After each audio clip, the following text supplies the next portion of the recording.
بسم اللہ الرحمن الرحیم۔ ناظرین محترم السلام علیکم۔ آج کی ویڈیو میں ہم آپ کو نعت علی کی عظیم فضیلتوں میں سے کچھ فضیلتوں کے بارے میں بتائیں گے۔ نعت علی کے کافی وظائف ہماری پرانی ویڈیوز میں پہلے شیئر ہو چکے ہیں، اگر آپ چاہیں تو ان ویڈیو سے استفادہ حاصل کر سکتے ہیں۔ نعت علی اس وقت نازل ہوئی کہ جب غزوہ احد میں لشکر اسلام شکست کے قریب پہنچ گیا تھا۔ رحمت للعالمین کے دندان مبارک شہید ہوئے۔ حکم پروردگار سے جبریل امی نعت علی لے کر رحمت للعالمین کی خدمت میں حاضر ہوئے۔ رحمت للعالمین نے جو ہی اپنی زبان وحی ترجمان سے نعت علی بآواز بلند تلاوت کی تو مولا کائنات آپ کی خدمت میں حاضر ہوئے۔ لشکر کفار سے جنگ ہوئی، پاس کو واصل جہنم کیا اور بقیہ کو شکست اٹھانا پڑی۔ یہ کلمات جو جبریل امی حکم پروردگار سے رحمت للعالمین کی خدمت میں لے کر نازل ہوئے، اسے نعت علی کا نام دیا گیا۔ نعت علی کی فضیلت بشر میں طاقت نہیں کہ بیان کر سکے۔ اس کی فضیلتیں بے شمار ہیں اور اس کا پڑھنے والا، اس کے ورد کرنے والے کی دعا کبھی رد نہیں ہوتی۔ اس کے پڑھنے سے عجائبات کا ظہور ہوتا ہے۔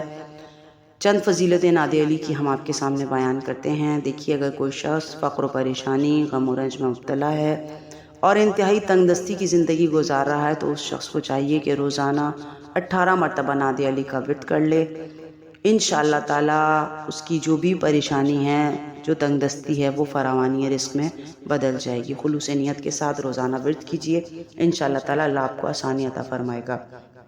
اگر کوئی شخص بیمار ہے اور طبیب اس کے علاج سے عاجز ہیں، دنیا کے طبیب عاجز آ گئے ہیں، تو پھر 70 مرتبہ نعت علی روزانہ ورد کی جائے۔ اول آخر 11 مرتبہ درود پڑھ لیا جائے اور پانی پہ دم کر کے مریض کو پلایا جائے تو انشاءاللہ تعالیٰ شفاء کاملہ و عاجلہ عطا ہوتی ہے۔ یاد رہے، مرض چھوٹا ہو یا بڑا، مریض کے گھر والوں کو چاہیے کہ مریض کو حوصلہ دیجیے، پازیٹیو وائبریشن دیجیے کہ انشاءاللہ تعالیٰ تم شفا یاب ہو جاؤ گے۔ بہت سے لوگ اس سے شفا یاب ہوئے ہیں، تم بھی ہو جاؤ گے۔ جو خدا بیماری دیتا ہے، شفا بھی اسی کے پاس ہے، تو آپ بھی یقین کامل رکھیے اور جو آپ کا مریض ہے اس کو بھی حوصلہ دیجیے کہ انشاءاللہ تعالیٰ تم شفا یاب ہو جاؤ گے۔ پازیٹیو وائبریشن دیجیے کہ آپ شفا یاب ہو رہے ہیں، آپ شفا یاب ہو جائیں گے انشاءاللہ تعالیٰ، تو انشاءاللہ تعالیٰ مریض بہت جلد شفا یاب ہو جائے گا۔ اگر کوئی شخص چاہتا ہے کہ اس کے گھر سے نحوست کے اثرات دور ہو جائیں، خوش بختی گھر میں آ جائے، بدبختی کے اثرات زائل ہو جائیں اور کامیابی و کامرانی اس کے گھر میں آ جائے، تو 100 مرتبہ روزانہ اسی نیت سے نعت علی کا ورد کیجیے۔ انشاءاللہ تعالیٰ آپ کے گھر میں خوشیاں، کامیابیاں اور خوش بختیاں ڈیرے ڈال لیں گی انشاءاللہ تعالیٰ۔ اگر کوئی شخص پریشان ہے اور کوئی دلی مراد اپنے دل میں رکھتا ہے اور وہ مراد اپنی، وہ حاجت اپنی کسی کو بیان نہیں کر سکتا، تو اس شخص کو چاہیے کہ روزانہ اول آخر 11 مرتبہ درود پڑھے اور 3 بار نعت علی پڑھے۔ انشاءاللہ تعالیٰ جو بھی شرعی حاجت ہے، جس کا بھی ارادہ کیا ہے، انشاءاللہ تعالیٰ وہ بہت جلد ضرور پوری ہوگی۔ اگر کوئی شخص مشکل میں پریشان ہے، کسی مشکل میں گرفتار ہے، تو روزانہ اس کو چاہیے کہ 40 مرتبہ نعت علی کا ورد کر لے اور اس نیت کے ساتھ کرے کہ میری یہ مشکل حل ہو جائے، تو انشاءاللہ تعالیٰ عجائبات کا ظہور ہوتا ہے، آپ کی جو بھی مشکل ہے وہ حل ہو جائے گی۔ نعت علی کی فضیلتیں بے شمار ہیں۔ اگر کوئی شخص چاہتا ہے کہ جادو کے اثرات ختم ہو جائیں، جادو ٹونیاں جو بھی کسی شخص پر کیا گیا ہے وہ اس کے اثرات دور ہو جائیں، تو روز جمعہ کا انتخاب کیجیے، صبح کے وقت 48 مرتبہ نعت علی کا ورد کیجیے اور جس پر جادو کیا ہے اس پر دم کر دیجیے، انشاءاللہ تعالیٰ جادو کے اثرات ظاہر ہو جائیں گے۔ یہاں یہ بات یاد رہے کہ جادو بغیر اذن خداوندی کسی پر اثر انداز نہیں ہوتا۔ جادو کرنے والے اگر کسی کے لیے برا کر رہے ہیں اور کسی کو بیماری میں مبتلا جادو کے ذریعے سے یا کسی کے لیے کوئی بھی نقصان کا باعث بن رہے ہیں، تو یاد رکھیے جو لوگ کسی کے لیے تکلیف کا باعث بنتے ہیں، کسی کی غم، کسی کی بیماری کا باعث جادو یا کسی بھی ذریعے سے بنتے ہیں، تو اللہ بھی انہیں چھوڑتا نہیں ہے۔ وہ اللہ کے غضب سے بچ نہیں پاتے۔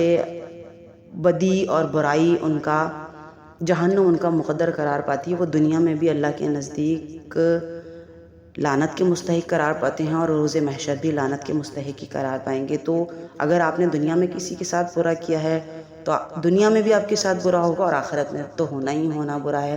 تو کوشش کیجئے کہ آپ کسی کے لیے برا نہ کریں کیونکہ برائی آپ کرتے ہیں تو آپ کو برا ہی اس کا انجام ملتا ہے۔ اگر آپ نیکی کریں گے، کسی کی کو آسانی پیدا کریں گے، کسی کی مدد کریں گے تو اللہ بھی آپ کی مدد کرے گا۔